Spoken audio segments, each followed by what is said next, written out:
Ngayon, maganda ang naging epekto sa gamutan ni Mr. Feng. May senyalis na siyang magsalita. Talaga? Totoo.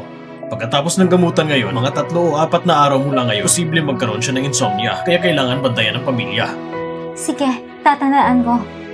Oo nga pala, kapag ang pasyente ng mutismo nagpapakita ng pagiging bilas, maaari itong palatandaan na magsasalita na siya, kaya kailangan niyo siyang bantayan. Salamat, Dr. G.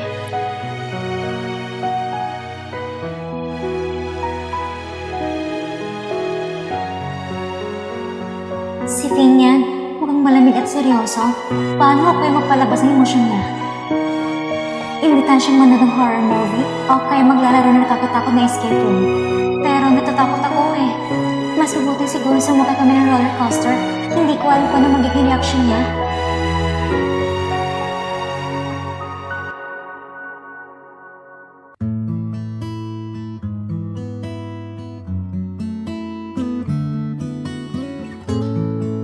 Ito ay inihanda kong pampakalma na sabaw para sa'yo. Inumin mo ito para makatulog ka ng mahimbing ngayong gabi.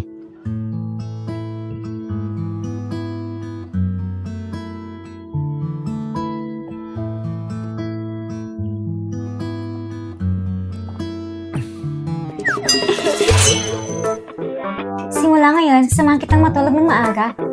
Sana makatulog kang umaga. Good night!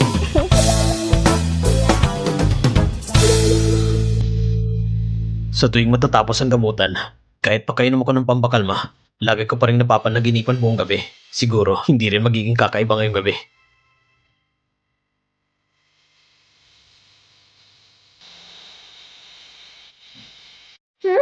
Niyayakap niya ako?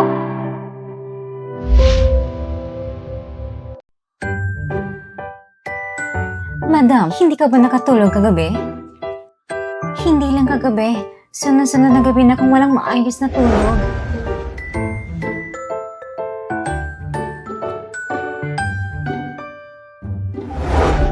Si Feng yan, kakaibang reaksyon niya, hindi ayon sa inaasahan. Niyakap niya ako habang natutulog. Maghahanda ako ng dagdag na isang mangkok ng sabaw. Mamayang gabi, inumin niyo ito kasama ng asawa mo. Hindi mo na kailangan ipagluto pa si Feng. Lahat ng gamot may kaunting lason. Hindi maganda kung sobrang iinom. Pinapakiusap ng station manager na makipag-ugnayan tayo ni kapag sumagot ng tawag. Okay, pwede. Hello, siya si Ness? Sige. Usap-usap lang. Na parang hindi pa nangyari sa atin dati. Pag-usapan na lang natin sa Lunes.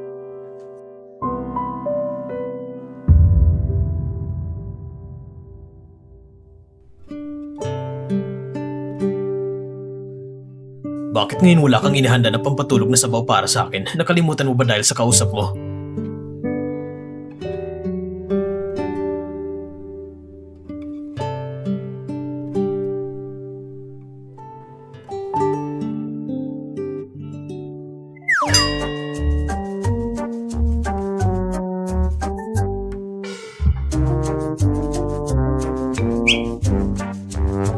Bago matulog, malinaw naman na wala akong inahandang pampatulog na sabaw para sa kanya. Pero bakit niyakap pa rin niya ako? Ay, tulungan niyo ako. Sino bang kakayanin ko itong pagsubo? President Feng, ang presidente ng MK Group Asia Pacific, muli nagpadala ng imbitasyon sa inyo para dumalo sa kanyang French dinner banquet. Ayon sa nakasanayan, tatanggihan ko ba? Pero gusto niyang French food.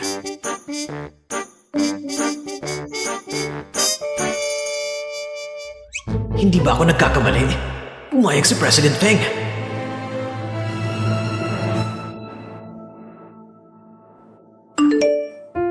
Huh? Libre ka ba sa makalawa ng gabi? Samahan mo kong pumunta sa French dinner banquet. Sige. Pupunta ako. Firm mo ba ito? Kailangan mo magsuot ng evening gown or ganon? Casual lang. Kahit ano.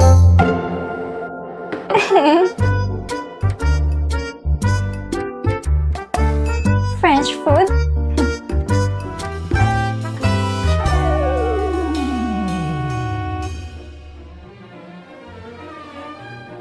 Kumusta? Hindi ba ako nakakayang kasama para kay CEO Feng?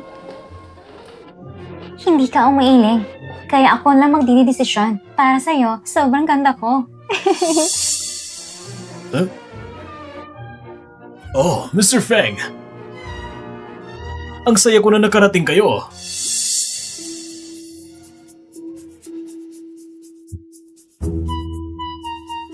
Pakiramdam ko, parang nadadagan ako ng presensya niya. Parang isang giraffe sa zoo. At ikaw naman ay parang isang polar bear. Isang tipak na yelo sa loob ng museo. Wow, ang ganda. Siya ba ang asawa mo? Hello. Hello.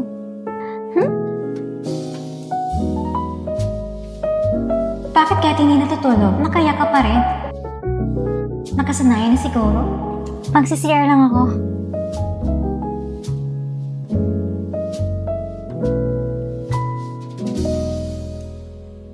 Ang ganda ng kasama ni Mr. Feng. Sayang lang talaga. Ako bang pinag-uusapan nila? Nagkapag-asawa pa ng pipe. Hindi naman sayang. Pipi at flower vase. Bagay na bagay. Hindi rin naman pala mapili ang chino. Maski pipe, kayang ilagay sa pedestal. Hindi nila naiintindihan ang salita natin. Maganda, pero tanga. Kaya mo mag-alaga ng isang inutil na walang bibig. Ang bibig ng asawa ko ay nasa akin. Hindi sa inyong karapatang humusga. At ang mga bibig ko ay nasa kubeta. Tapos ng hapunan pero gutom pa rin kayo. Kaya naghahanap kayo ng pagkain sa pintuan ng banyo. Kung may oras kayo mahusga ng iba, mas mabuti pang bumalik kayo sa kalsada ng balay at manghuli ng mga magnanakaw doon dahil mas marami pang magnanakaw kaysa taga rito. Kami yung mga bisita ni Lucas. Paano ka nakapangas na insultuhin kami?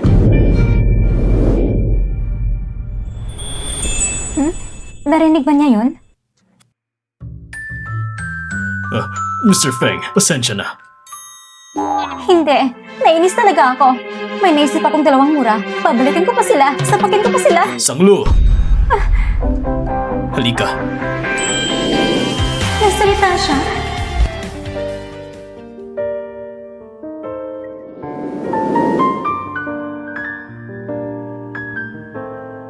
Hindi kailangan sayangin ng oras sa ganyang tao. Ako nang bahala.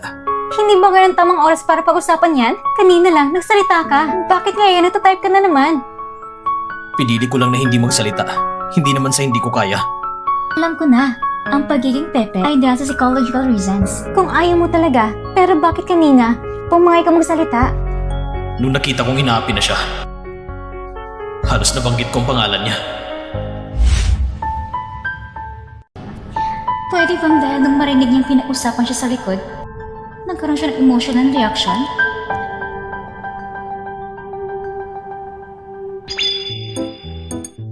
Pero, ang ganda talaga ng boses mo. Karapat dapat ka talagang maging CEO. Hindi ako nilako ng mga nobela tungkol sa mga CEO. Kailangan na encouragement na therapy. Pagdating sa papuri, magaling talaga ako. Nagulat talaga ako. Akala ko may voice actor na biglang pumasok sa tainga ko. Sinasabi ko sa'yo, sa lahat ng lalaking nakilala ko, ikaw may pinakamagandang boses. At kapag gumiti ka ng ganyan, ang gwapo mo sobra. Ang gwapo talaga. Ang sarap tingnan. Kanina ba uminom ka ng marami o sobrang kinain sa almusal? O kaya hindi malinaw ang isip kagabi? Kung mas marami kong kakausapin sa Feng yan, baka mas mabilis siyang bumalik sa pagsasalita.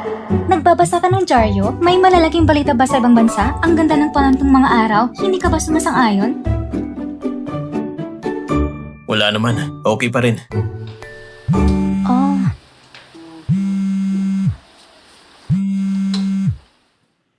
Hello? Anong atin? Yung PowerPoint mo, nakita na ni Mr. Wang. Sabi niya, maganda ang gawa mo. Salamat sa pagsisikap mo. Oo. Sige, magkita tayo sa susunod na linggo. Hinahanap ako ni Lolo. Nagsalita ka? Totoo? Nagsalita talaga siya kanina? Pero, yung pangalawang beses na nagsalita, hindi tulad ng iniisip ko. Ano ba talagang switch para magsalita siya? Pwede pang nilid effect lang ang therapy ko?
Magandang umaga. Ang sarap ng tulog ko kagabi. Ngayon, puno ko ng energy. Parang kaya kong patuban isang baka.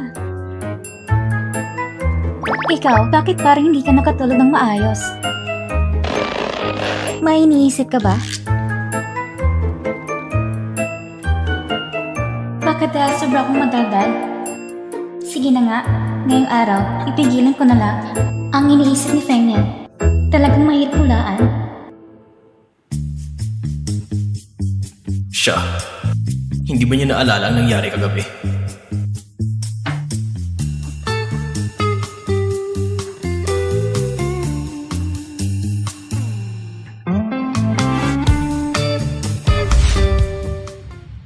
Kamakailan, may usang paksa sa internet. Tinatawag na physical attraction. Napanood mo na ba? Nakita ko na. Sinasabi doon na kapag isang tao ay may gusto sa iba, ang katawan ay nauuna kaysa sa isip at nagpapakita ng mga senyales. Halimbawa, hindi mapigilang ngumiti palagi at mas malalim pa. Hindi mapigilang lumapit sa kanya at gusto ng yakap o halik.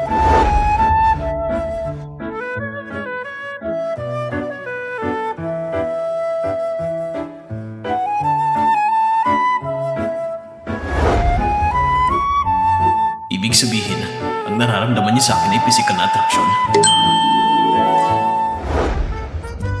Paano ko kaya mapapalalim ang physical na attraction ng asawa ko sa akin?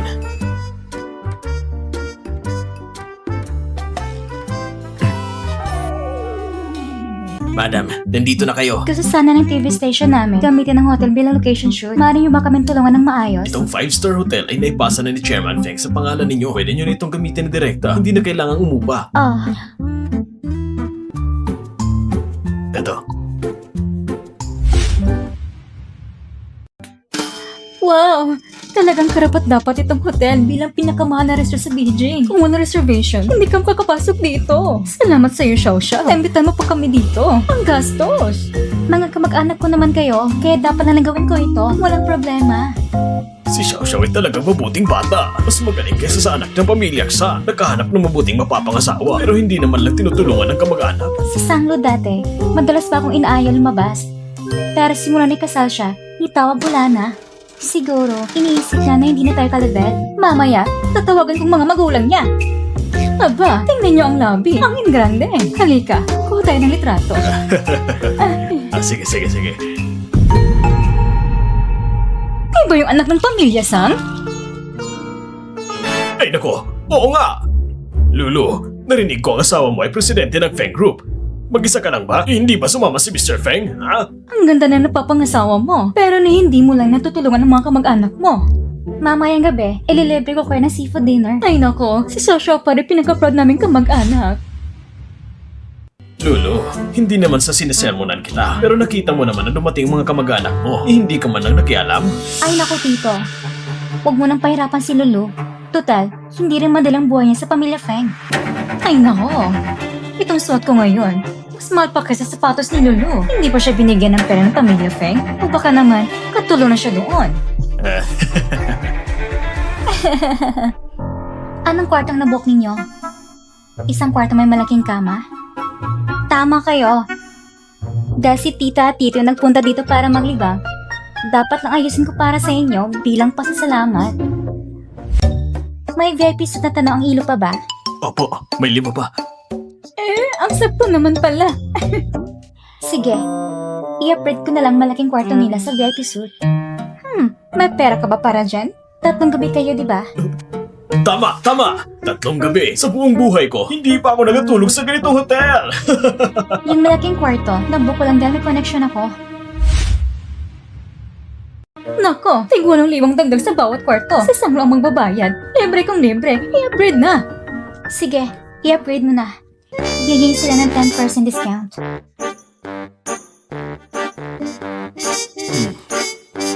Pinsan mo nang bibigay ng 10% discount. Mamaya, automatic kong ibabawa sa card mo. Ano?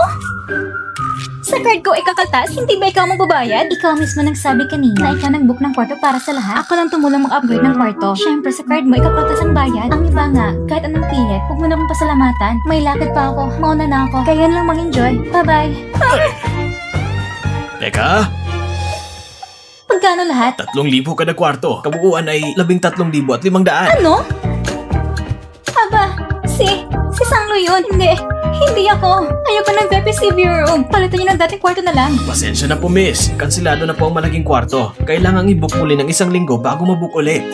Andy, hindi na lang kami tutuloy. Magre-refund na lang ako. Dapat po, nabasa niyo na po ang patakaran ng hotel. Hindi pwedeng mag-refund pagkatapos mag-book. Pasensya na po. Lamig 3,000? Isang taon ko na sahod yan ah.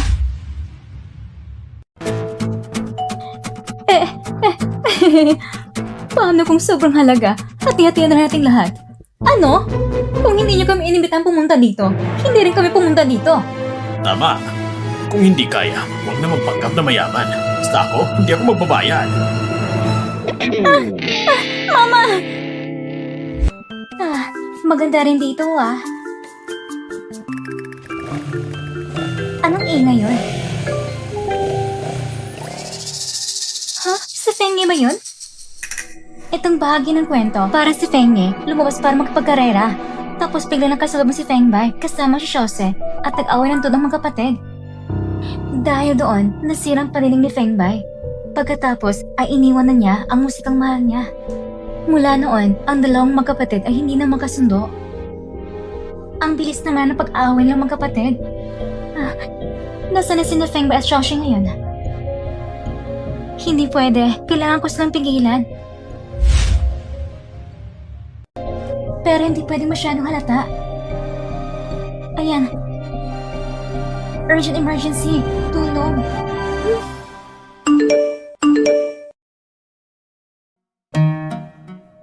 Urgent emergency. Tulong. Busy ka ba ngayon? May oras ka bang pumunta dito sa Ceylon? Dito ako titira ng isang araw. Bigla kong naaalala. Nakalimutan kong mga damit ko. Sige. Ang room number ni na Fengbei at Xiaoze ay 1705. Sa bahay na ako. Ano yung mga damit ang dadalhin? Dalhin mo yung yung malit na cardigan na color na of Gator Green. Nasa color ng aparador, sa drawer, sa ikatlong kahon. At yung malit na scarf is Scottish. Tapos yung puting pantalon, kasama na yon. Basta, dalhin mo lang lahat. Paparating na ako. Sana umabot ka sa oras. Ate? Bakit nakita sila? Huwag kayong magkita sila ni Fengye. Kayo nakita ko sa mall. Kayo pala? Bakit hindi kayo nasa kwarto? Pumalag na kayo agad. Ate! Tinawagan mo nga ako kanina tas sinabi mong hindi ako lalabas. Ano bang ibig sabihin nun? Lagot. Mangyayari pa rin ang eksena.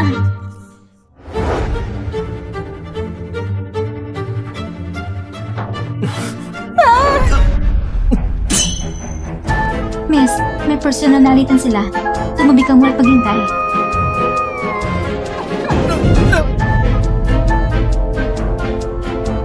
Kung gagalaw ka pa ulit, maniwala ka man o hindi, pabasagin kong ulo mo. Ang astig ng atin na to. Isang batang mayaman lang na nahabol ang thrill ng adrenaline. Kuya?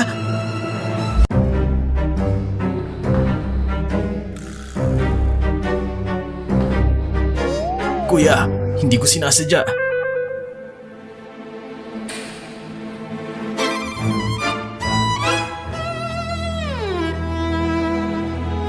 Umalis na kayong dalawa.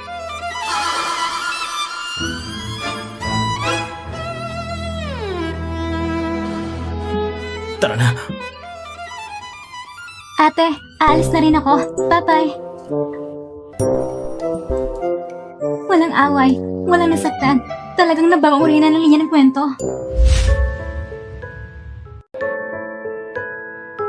Ha?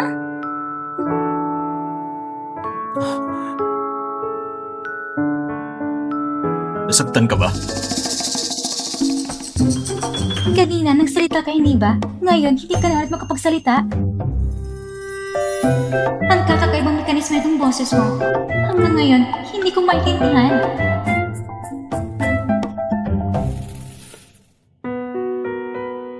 Tinawag mo ko dito para pigilan silang dalawa na mag-away?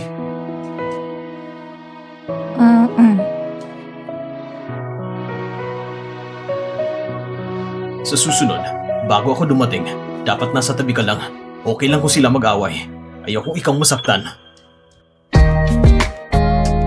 Nag-alala na siya sa akin. Sanglo? Ano ba siyang CEO ng Fengdu?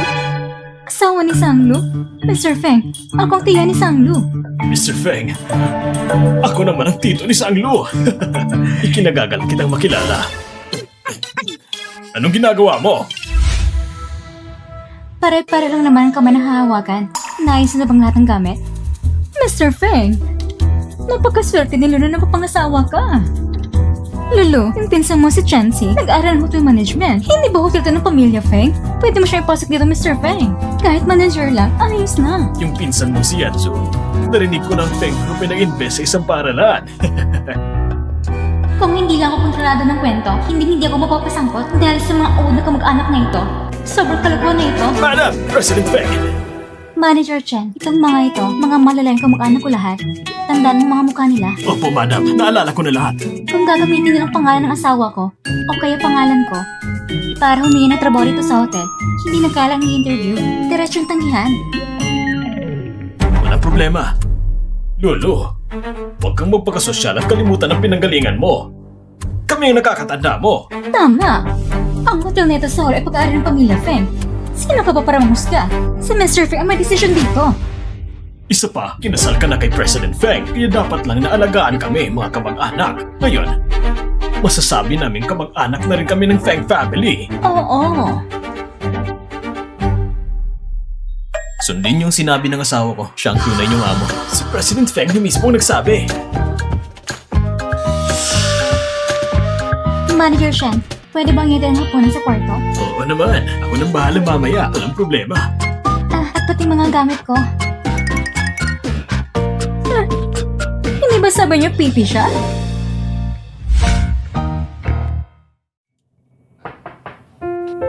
Siguro dumating ang in-order ko.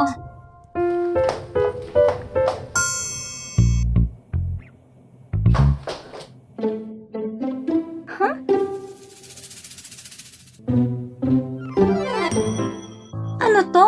Manager Shen, pwede bang ngitian hapunan sa kwarto? Oo naman, ako nang bahala mamaya, walang problema. Ha? Ang totoo, gutom na nga at gusto kong kumain.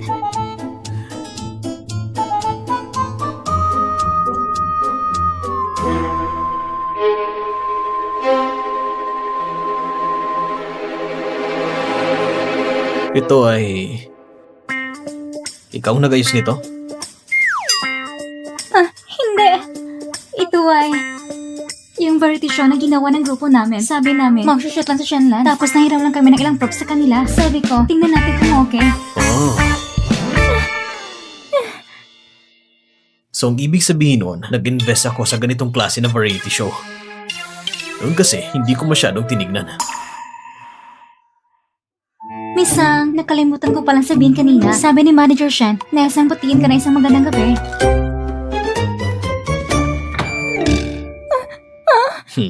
Lagot, kahit tumalon pa ko sa ilog, hindi na ako malilinis.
Hindi pwede. Napagkasama ng iniisip ko.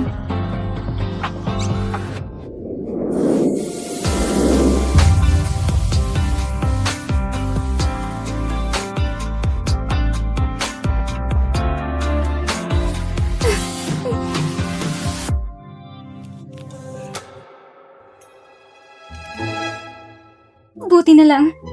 Muntik na akong hindi makapasa sa pagsubok.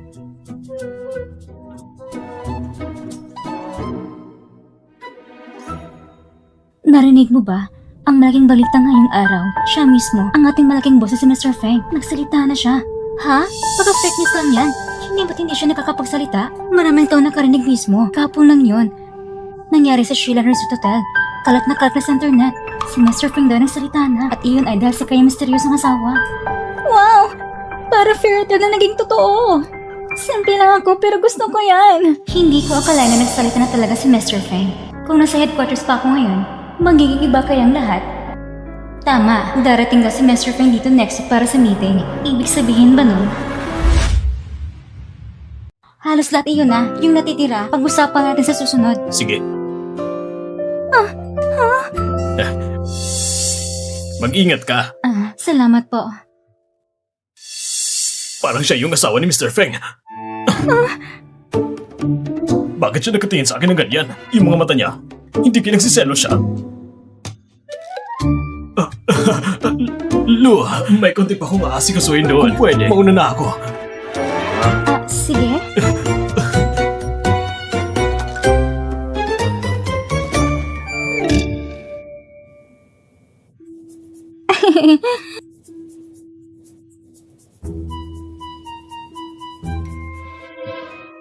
Bakit ka nandito? May trabaho lang malapit dito. Ang swerte ko naman. Ihatid mo ako?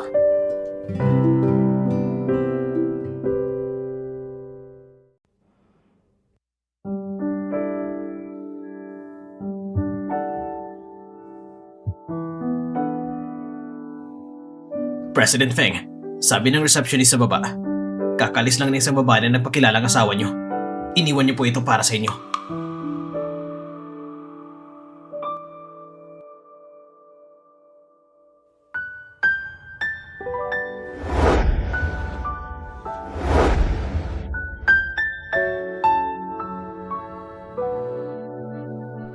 Punta tayo sa Blanca Restaurant, kumain tayo. Kahit ang Darjeeling tea, napabangong ito ay sobrang kumal. Pero ang bango pa rin niya.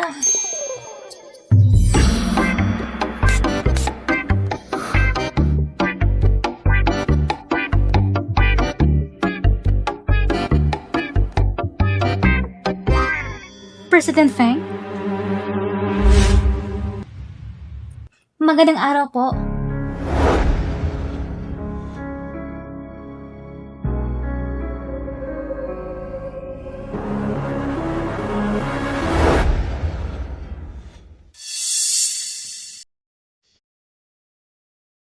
President Feng, ang bagay na ito, hindi ko dapat ako magsabi sa inyo.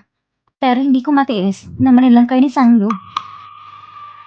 Kung hindi lang dahil kay Lolo Feng at kay Lolo ko na nakasundo, hindi ako papayag na makasama isang pipe. Ang boring. Mabibigil ako sa inyo. Alam mo rin naman, noon, sobrang close kami ni Sanglu. Halos walang sikreto sa isa't isa. Ikaw, guwapo at galing sa malaking pamilya, pero hindi pa rin siya kontento. Ilang beses na siya nagreklamo sa akin. Totoo, isa siyang plastic. President Feng, hindi bagay si Sanglu para sa inyo. Mayroon na siya isang mabuting katulad ninyo, pero patuloy pa rin siya nakikipaglandian kasi sana nakatrabaho niya. Palihong pang nirecord ang usapan namin. At ginamit ang pangalan niya para makipagkita sa akin. Tapos sisiraan siya sa likod. Ang taong katulad mo ang dapat kong pag-ingatan. Mr. Feng, ayaw ko lang manilang kayo ni Sanglu. Sanglu, kahit hindi kayo paniniwala ni Feng Yang tungkol dito, pero hindi rin siya maniniwala sa'yo.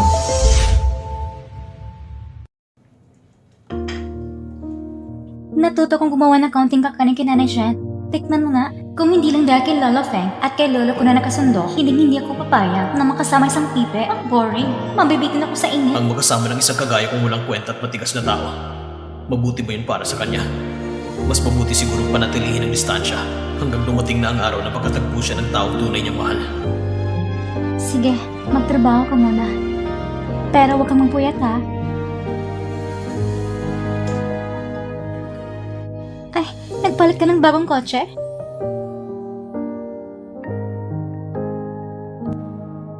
Nag-post ka sa Moments na gusto mo, kaya binigay ko sa'yo. Kailan ako nag-post sa Moments?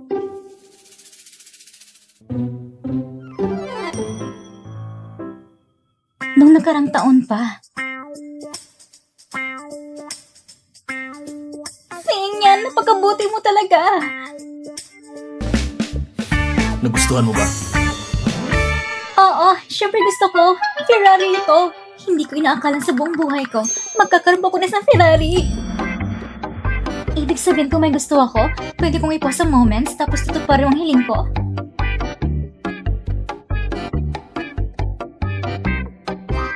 Oo, bilang asawa mo, dapat bilhin ng mga bagay na gusto mo.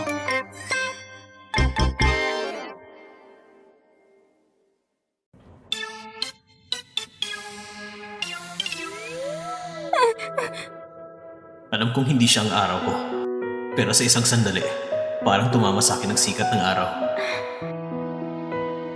Ay nako. Hindi ko na masunog ang buong kusina. Pwede pa ba itong kainin?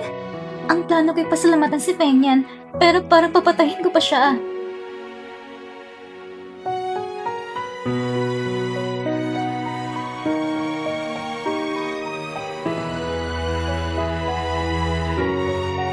Dati kahit simpleng oo, lagi siyang sumasagot. Hoy, Sanglu! Kumain tayo ng konti. Sige.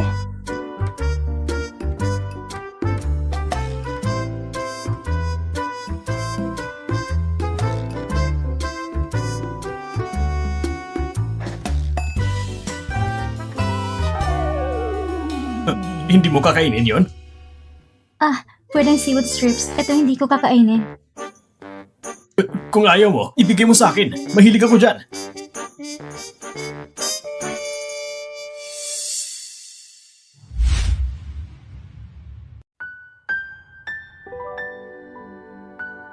Mr. Feng, itong pagkain, ipapadala ko pa ba? Hello po. Pwede mo ba akong tulungan? Dalhin mo ito kay Sanglu at sabihin mong galing ito kay Mr. Feng. Salamat. Sanglu, galing to kay Boss Feng.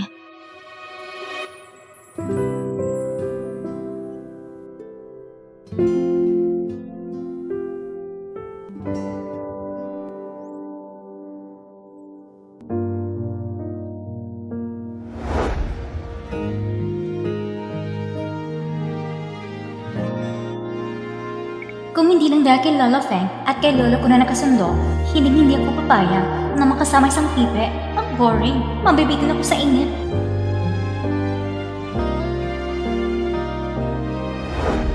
Baka gusto na talaga niyang umalis.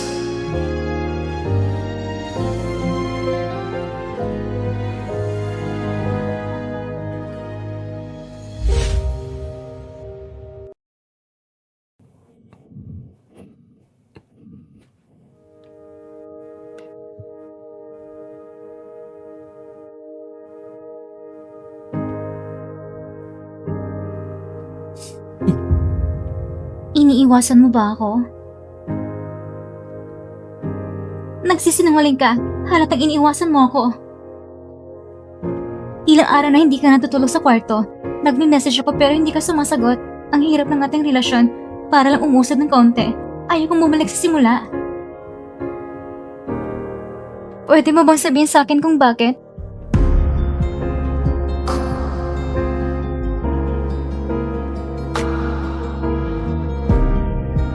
Ayaw mo na ba talaga sa akin? Kung may mahal ka ng iba, handa akong bumitaw.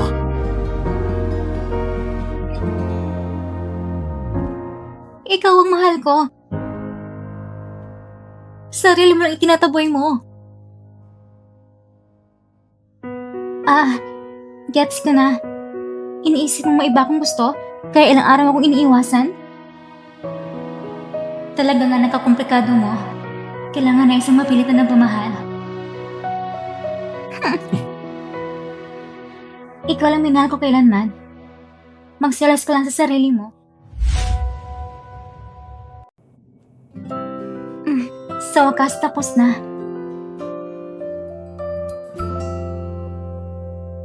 Nagpadala ng video si Manager Shan. 2:30 ng hapon, 30 segundos. Hindi ako kumakain ng seaweed strips. Si Sinan hindi kumakain ng karne ng tupa. Sa parehong mangko kami kumukuha, hindi sa isa't isa. Kita mo, nandito pang mangko. Meron pa. Hati kami sa gastos.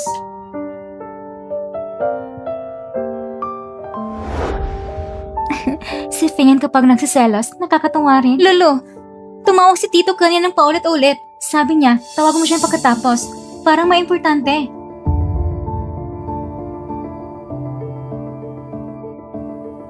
Hello, Lulu! Pa, Na-injure ang mama mo. Hindi makagalaw. Ngayon,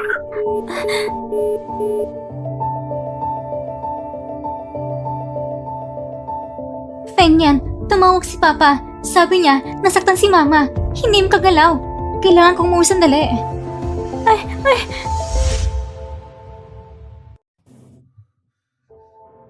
Fengyan.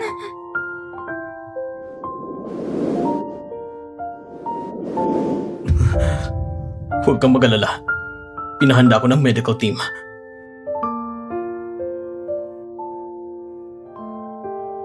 Huwag kang matakot. Nandito ako. Bakit ang pabayaan mo naman? Ay, nako. Ma!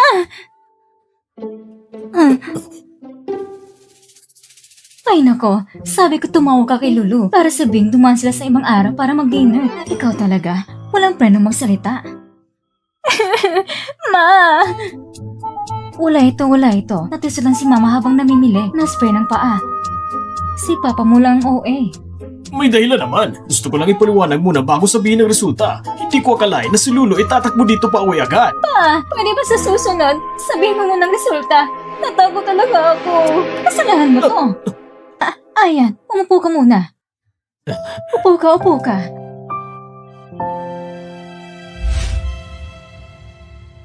Sweet and sour pork ribs, eto na. Sige. Tikman yung luto ko. Ayan, spoiled kasi siya ng tatay niya at ako. Medyo matigas ang ulo. Siguro madalas ka nahihirapan. Hindi po. Ha? Ayos, parang ka na magsalita. Nung nasa high school pa si Lulu, may mga grupo ng mga pilyong lalaki. Sumisigaw ng pangalan niya sa baba. Pinagtabuyan ko silang gamit ang walis. Ang mga sutil na yon. Paano sila bagay kay Lulu natin? Tama ba, Ayan? Hindi bagay. Sige. Uminom ka ng konti. Eh pa, hindi siya umiinom.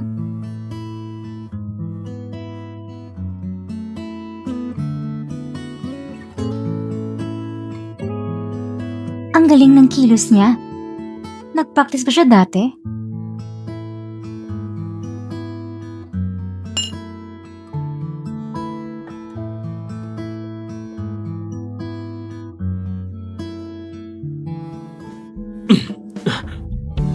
Kumain ka.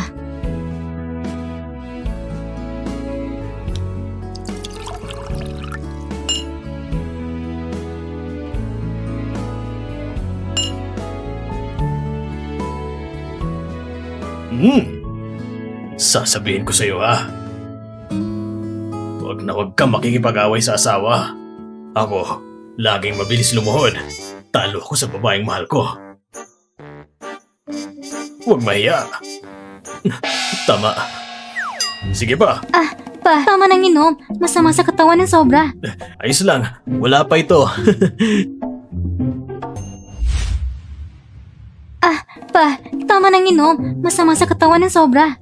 Ayos lang. Wala pa ito.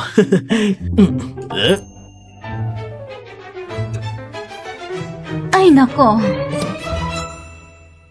Si Ayan halatang hindi sanay uminom. Bakit pinainom mo pa siya ng marami? Lolo, sama mo si Ayan magpahinga. Magluluto ko ng sopas para sa kanila. Fine yan. Pumunta ka sa kwarto.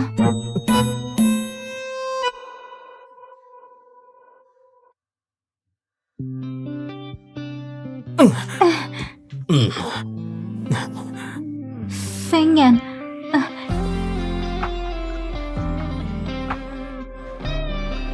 Lasing ka ba?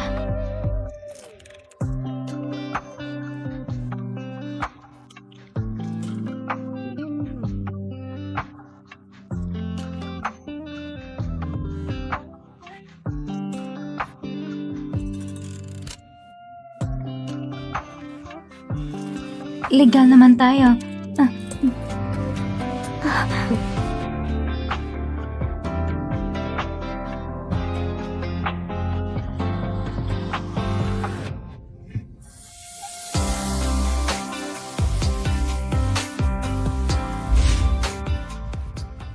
Tayo. Legal tayo. Hindi ako lasing. Pero kaya pa rin kitang paligayahin. Mahal ko. Hindi ka lasing? Hindi ba't alam niya na sinasadya kong ubar ang damit niya?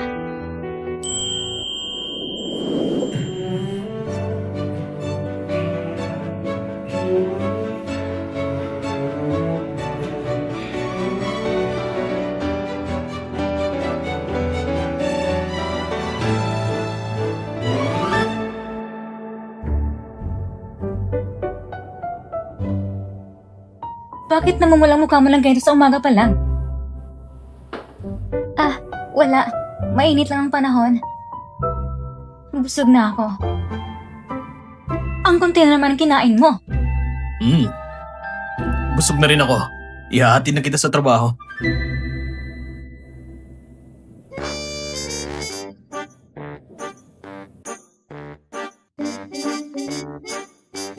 Hoy.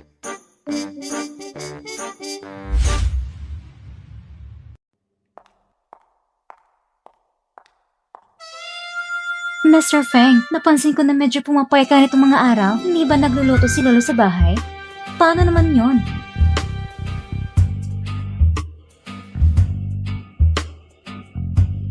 Sa totoo lang, magaling akong magluto. Mas kaya kong alagaan ang tao kaysa kay Lulu.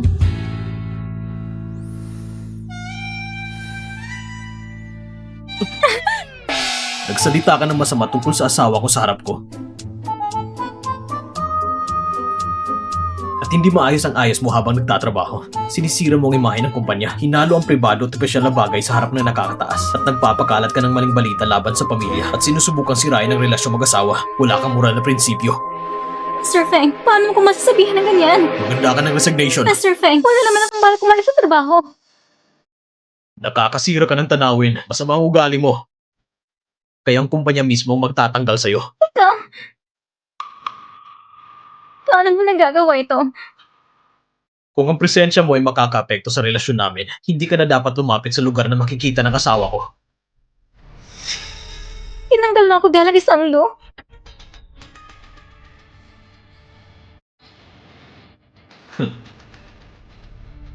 Mas kaya ko pang ipatanggal ka sa buong industriya para sa asawa ko.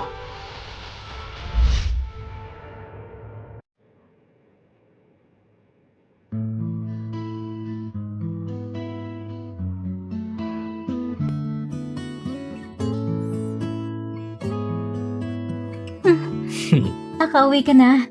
Kanina mo pa ako iniintay. Nagagutom ka na siguro. May dala akong pagkain para sa'yo. Teka, nasaan ang reward ko? Yun lang ba?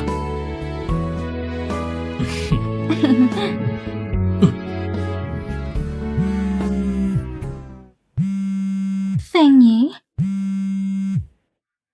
Hello?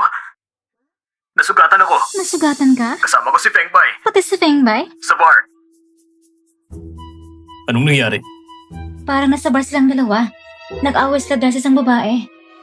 Sa original na kwento, si Feng ay nakiusap kay Shorse na nagtatrabaho sa bar. Si Feng ba ay nagtatanggol sa kanya, kaya nagkasuntukan silang dalawa. Tumawag manager ng bar sa akin, pero hindi ko pinansin. Sinadya ko pang palabasin na si Feng yan ay may lamang sa dalawang kapatid. Itong papel ng kontrabidang babae, talagang kasuklam-suklam. Halika, tayong mag-asaw ang aayos sa kanila.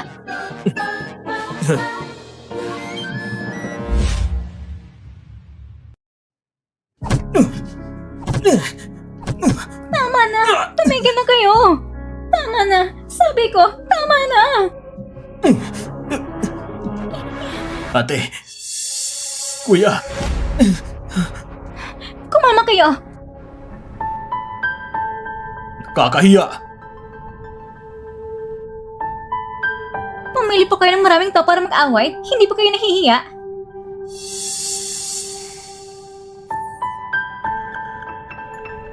Masakit ba? Kung ganyan kayo, paano kung magkakaroon ng respeto bilang pangalan ng hipag?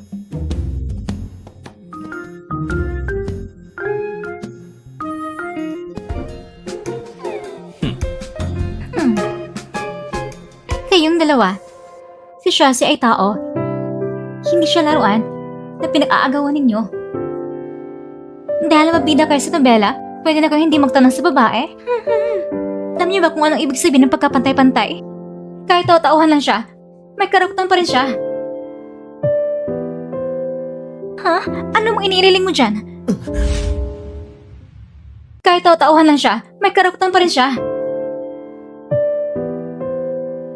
Ha? Ano mong iniililing mo dyan? Kung may gusto kang sabihin, sabihin mo lang maayos sa kuya mo. Kung hindi ko makinig sa kanya, nandito pang panganay mo. Kung tatahimik ka lang, para wala ka ring utak. Kayong dalawa, hindi niyo ba alam kung gaano kahirap para sa kuya niyo? Pinalaki niya kayo mula pagkabata. Nagiging umatin na pa siya, tapos kayong dalawa, ganito lang ugali ninyo. Malaki na kayo pero wala kayong isip. Nagpapanggap pa kayo na walang utak. Ate, tigilan mo na yan. Alam na namin ang pagkakamali namin. Bigla lang akong napaka-impulsive kaya tinamaan ko siya. Ikaw. Nagkamali ako, ate.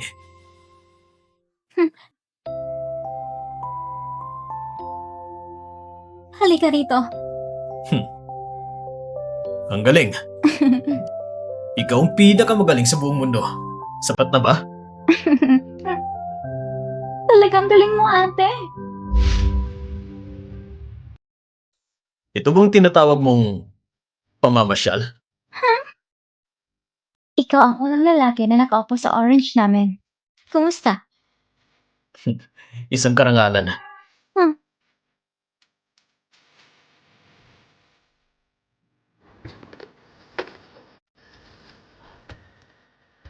Paano pinapayagan ng isang lalaking matanda na magpadaos-daos na babae? Anong alam mo? Itong kasi yan ang kabataan.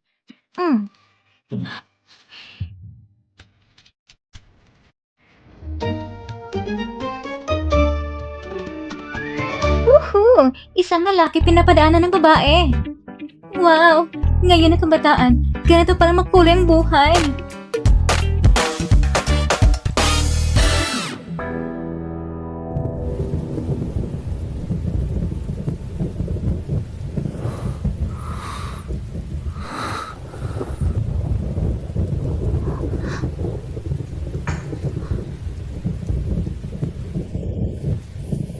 Ayos ka lang ba? Namatay sila sa isang aksidente sa ulan. Habang umuulan, nagmamaneho si Papa at nag-away silang dalawa. Na out of control si Mama at kinokontrol ang manibela. Bumangga ang kotse sa gilid ng daan. Bago sumabog at nagliyab, inihulog ko ni Mama sa kanal sa gilid ng kalsada, kaya nakaligtas ako. Gusto ko sumigaw noon, pero nalulunod ako sa tubig at hindi na ako makakapagsalita. Nang magising ako, nasa ospital na ako.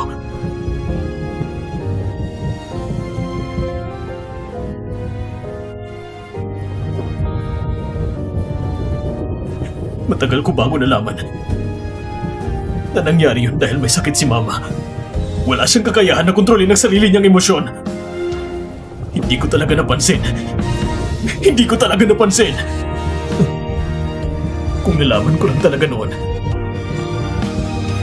mas maaga ko lang nalaman. Baka hindi sila namatay. Hindi mo ito kasalanan. Maliit ka pa noon. 6 o 7 taong gulang ka pa lang noon. Hindi mo pa kayang alagaan ang sarili mo. Paano mo pa maintindihan ang damdamin ng mga magulang mo?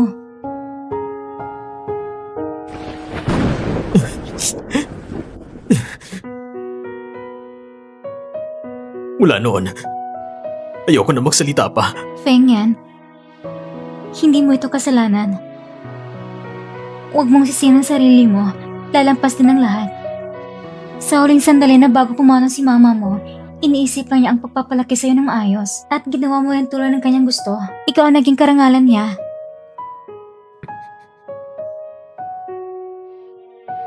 Kahit hindi ka nakapagsalita, pinangangasiwan mong pamilya, Feng, at inalagaan mong 2 mong kapatid, pinalaki sila ng maayos. Talagang napakahusay mo. Sigurado ang papa at mama mo sa langit na iinis sa sarili nila. Dahil sa aksidente lang, iniwan ka nila. At nagdala ka ng gatong-bigatong mag-isa. Salamat sa'yo.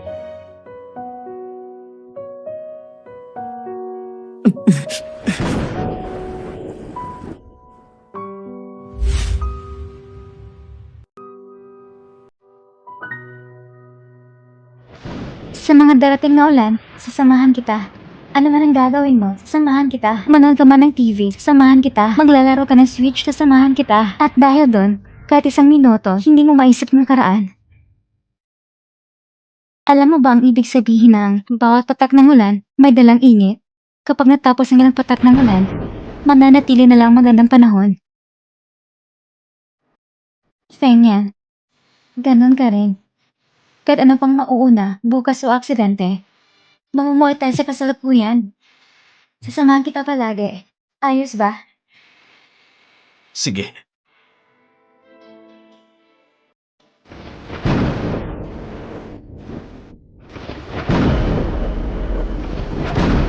Fenyan! Fenyan! Fenyan! Fenyan!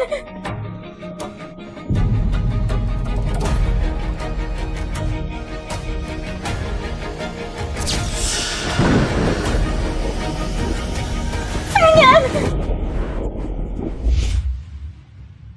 Bakit ko ba napanaginipan na pagbagsak ng aeroplano? At ang pangyayari ay parang totoo. Parang totoo na nangyari.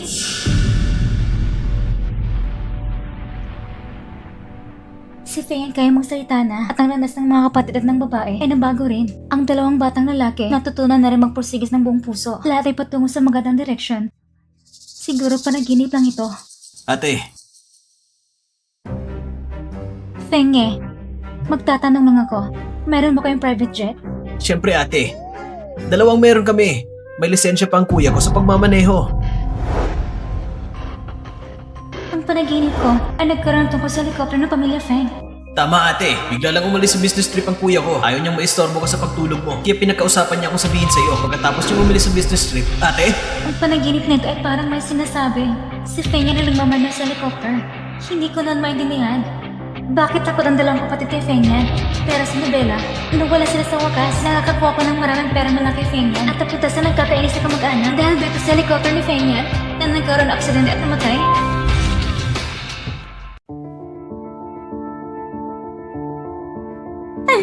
Saan ang helicopter? Hindi mo sabi mo hindi pa ito lilipad? Ate, nagpanik ka lang dahil sa panaginip? Sobrang pagmamahal naman yan. Sobra ka lang nag-aalala. Ayos naman ang kakayahan ng kuya ko. Pasensya, naka-off ang telepono na tinatawagan mo. Pasensya, naka-off ang telepono na tinatawagan mo. Hindi ko siya matawagan. Hindi rin nagre-reply. Ay nako. Hindi siya pwedeng ma-aksidente. Ate, pwede bang huwag ka na mag-alala kay kuya?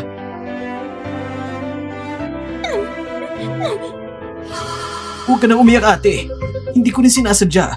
Kung malaman to ni kuya, siguradong sasampalin niya ako ulit. Second yung Master Feng. Ang helicopter ni Mr. Feng ay nireschedule ang take-off. Sabi mo, hindi pa siya nakasakay? Hindi po. Para makabalik agad, lumipat siya sa ibang helicopter, ibang take-off point.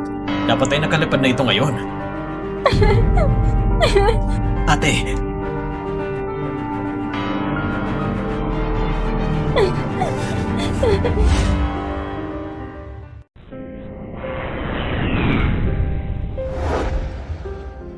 Kain tayo ngayon?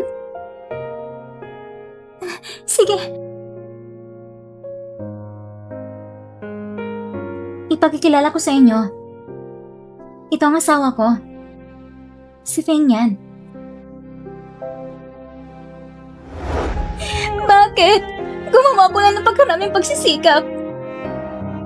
Si Feng Yan sa wakas. Nakuha niya muna ang kanyang kaligayahan. Bakit hindi pa rin mabagong kapalaran?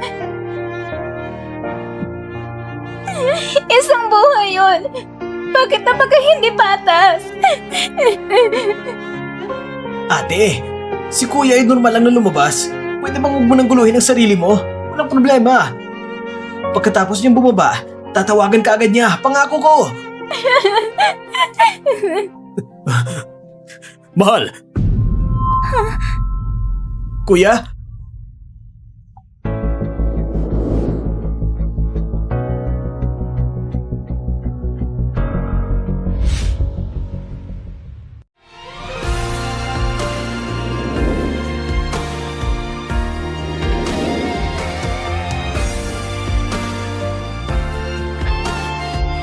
Ako? Hindi ako nananaginip, hindi ba? Ayos, buhay ka pa. Pasensya na. Natakot kita.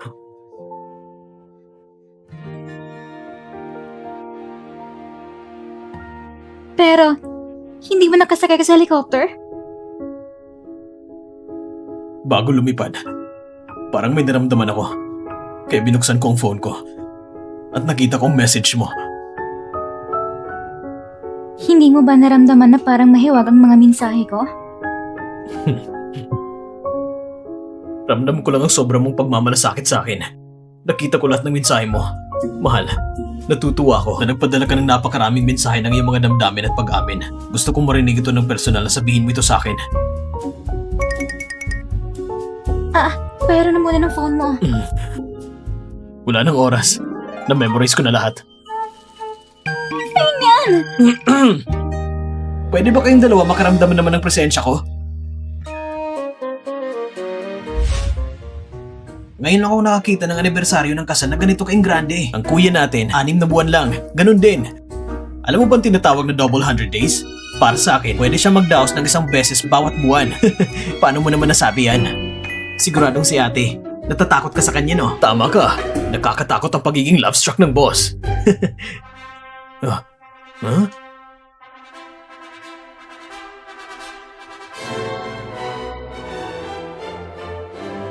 Ang ganda mo ngayon, ate. Gusto kitang yakapin. Magkakaman siya ang makeup ng asawa ko. Ang arte.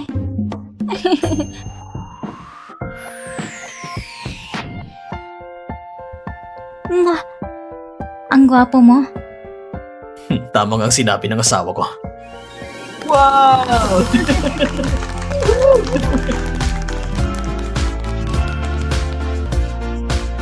Wow! Ang saya!